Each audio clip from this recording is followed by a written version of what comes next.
Hi, everyone. Welcome to part 2 of Module 4. And in part 2, we're going to be talking about gender and sexuality. I want to go ahead and get started and let you know that when we talk about gender and sexuality in this class, I want to point out that there are several instances of gender inequality in the United States, and I will be mentioning those to you not only in this video, but I will also be mentioning them to you through additional resources that I will provide on Blackboard. So let's go ahead and get started. Much like much like race and ethnicity and prejudice and discrimination, a lot of people use the terms sex and gender interchangeably. The fact of the matter is they are not interchangeable, at least to a sociologist like me. Sex refers to a biological characteristic that determines whether an individual is male or female. Sex can be found in talking about someone's anatomy. It can be found in talking about the chromosomes that someone has. It can be found in talking about the hormones that are going through their body. But these all determine whether an individual is male or female. I would also mention that there are instances where individuals are intersex, where they have characteristics of both male and female. But primarily, we are talking about male or female for sex. However, if we're talking about gender, we are talking about a social construct dealing with the expectations, the norms, and the behaviors that are expected of individuals. And whether you conform to these, these behaviors and expectations will be considered either masculine or feminine. So for your exam, you need to know that. In fact, that's a good way to remember. On your exam, when you see male and female, you should think of sex. When you see masculine or feminine, you should think of gender. We'll also mention a couple of other terms. Patriarchy. Patriarchy is a society that is dominated by men. In fact, most societies across the world today are patriarchal in nature. And this goes back to the minority group, because women actually are more than 50% of the population here in the United States, as well as across the world. More than 50% of the people in this world are women, yet the majority of societies are dominated by men. Therefore, women are, in the eyes of sociologists, a minority group. There's also the belief in sexism. Sexism is the belief that one sex, my apologies, one sex is superior to the other. And we see a lot of that today, either overt or unintentional sexism. And we'll talk about that when we talk about some other things coming up on the upcoming slides. I would like to mention feminism. Feminism is not a bad word. I know that a lot of people seem to think it is, but it's not. Feminism is the belief that is the belief that women should be treated equally. Women should be given equal opportunities to do the same things that men can do. And I'll tell you, I happen to agree with that. I happen to believe in feminism very strongly, not because I am told to do so, but because I believe in equality for all people. One of the things that also comes to mind when we think about feminism is the second shift. The second shift was a term that sociologists used that was turned into a book dealing with the division of housework. So that's what it's about. It's not about working 2 to 10 or 3 to 11. The second shift to sociologists refer to how the housework is divided, particularly women who go out and work a full-time paying job. Most of the women are going to also have to come home and work in the house for no compensation. And the reality of the situation is that it is getting better, although it is not getting better fast enough. Women are still doing the majority of the housework, although now, in recent years, men are increasing the amount of housework that they are doing. And then finally, there is the issue of the feminization of poverty. We talked in stratification about the poverty line, and we talked about how many people are living below the poverty line. Well, the majority of the people that are living below the poverty line are women, and there are several reasons for this. First of all, women do not enter STEM careers as often as do men. They will often choose careers that are not as high paying. There's also the issue of single parent households where single mothers are raising children and more often than single fathers are. And then there is finally the issue of the glass ceiling where women are not permitted the opportunity to advance in their career as often as men. Often women, even today, as sad as it sounds, often today women will earn only 82 cents for every dollar that a man earns. And I will mention to you right now, and we'll come back to this when we talk about intersectionality, that is white women that I'm speaking of. Latino women and African American women earn significantly less than that. So that deals with the feminization of poverty. I would be remiss in my duties if I did not talk about the feminist movements. The first movement here in the United States took place in the early 1900s. It was the right to vote. In 1920, women across the United States received the right to vote, although some states had previously allowed women the right to vote in state elections. I should mention that Susan B. Anthony, who's pictured here, was one of the people who was responsible for that. It's only been about 100 years. Actually, it's only been 100 years. So you have to think about that. We are still struggling to come to terms with total equality. The second movement took place for equal pay in the 1960s as women entered the workforce in large numbers. And as I mentioned earlier, women are still struggling for that equal pay. Women only earn about 80 cents, 82 cents for every dollar that a man makes. And finally, the third wave of feminism is across the globe today. It's going on where countries across the world are women are struggling to gain equality and equal rights.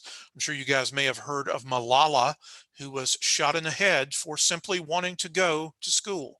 And we'll talk more about that when we talk about education, because if you can prevent someone from becoming educated and becoming literate, you have essentially handicapped that person and made them to where they are dependent upon others. And in that case, the case of Malala, it would be on the males in her society.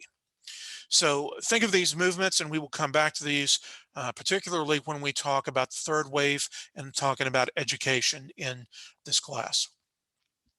I would also be remiss if I didn't talk about beauty or the standards of beauty in a society. And I will mention that the standards of beauty are different for every society. Here in the United States, I have a picture of Barbie on there. The fact of the matter is there are some people who will do anything to achieve these standards of beauty. Particularly coming to mind is the woman who has had so much plastic surgery to look like a Barbie doll. Well, the fact of the matter is, I guess that's okay, but there are people that are going to extreme lengths. There were people in China who were binding their feet so that they could have very small feet to conform to the standards of beauty. There were people in Thailand who were placing heavy rings around their neck so that their shoulders would be drooped, so that their neck would look longer, and that would conform to the standards of beauty. And here in the United States, we're still doing some strange things or some dangerous things, in my opinion. Back a couple of 100 years ago, women would ingest arsenic because it made their skin pale, and that was the standard of beauty at the time. And yes, arsenic will make your skin pale. It will also kill you, so do not take arsenic. Women are removing their ribs so that they will have an hourglass shape. Women are, injecting themselves with Botox.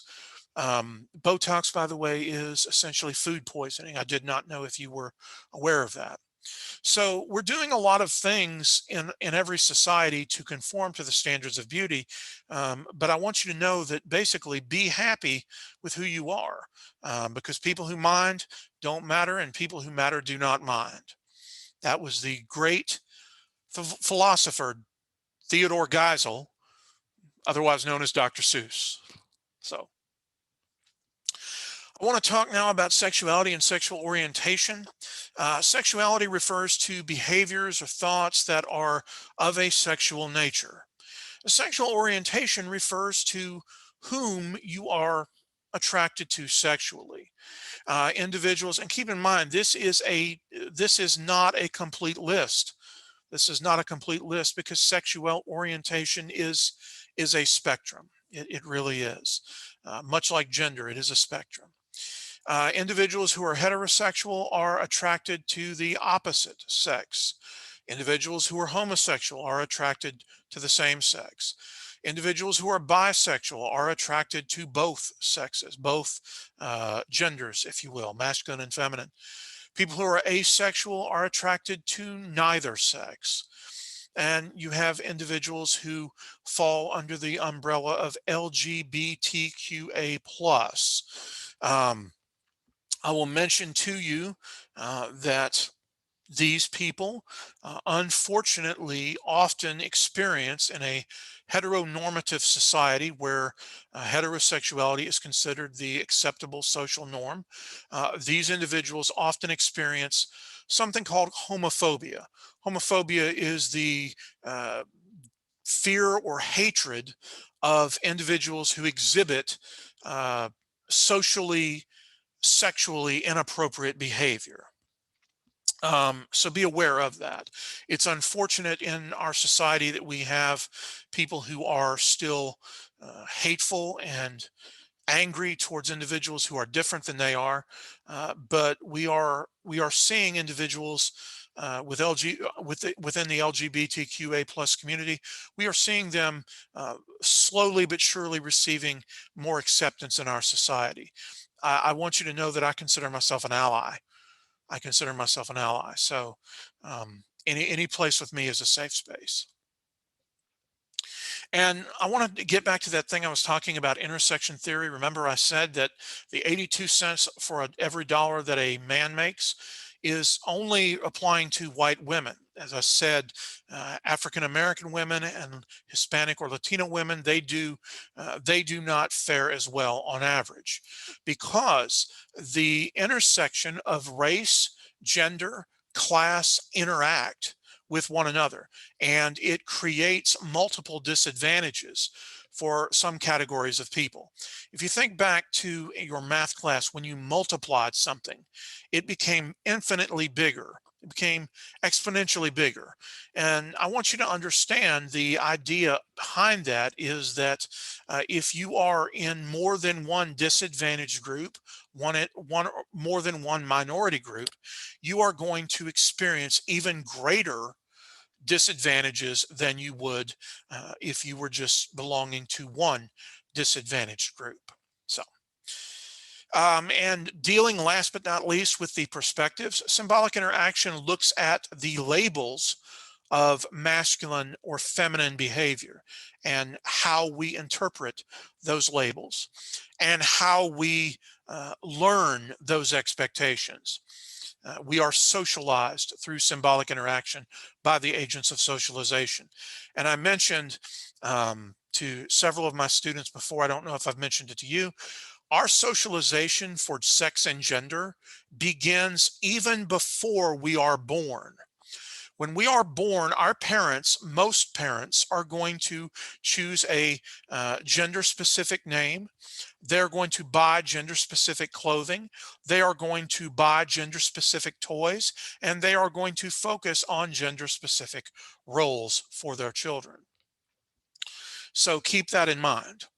I would also mention that the structural functionalist perspective looks at the division of labor in a society, as well as a household. And it looks at how certain jobs are filled by primarily women and certain jobs are filled primarily by men. I will mention that this is not as important as it was years ago, because we are now seeing more men in women, or more men in fields previously dominated by females, and vice versa. The fact of the matter is um, that just is what it is. We're seeing more acceptance okay, in the job fields. And last but not least is the conflict perspective. The conflict perspective for sex and gender refers to the feminist theory in this instance. And it says that women have been treated much the same way that the working class has been treated by the wealthy elite. Women have been treated by men much the same way that the working class has been treated by the wealthy elite. So if there are any questions or comments, please reach out to me and I will see you online.